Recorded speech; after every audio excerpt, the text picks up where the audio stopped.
ఎగిరేటి ఏనుగొచ్చి పలికేటి జింకలొచ్చి నడిచేటి చేపలొచ్చి అడవికి రమ్మనగా ఆ కోనల్లో కొమ్మల్లో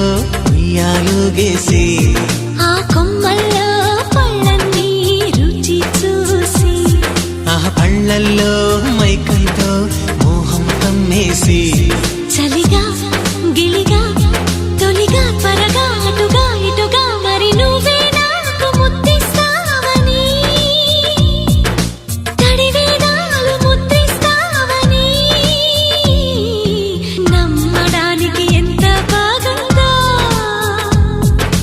నీకోసం రెక్కల గుర్రం ఎక్కి వస్తానని పగడపు దీవికి నిన్నే నేను తీసుకెళ్తానని ఇక ఏనాటికి అక్కడే మనము ఉంటామని నమ్మడానికి ఎంత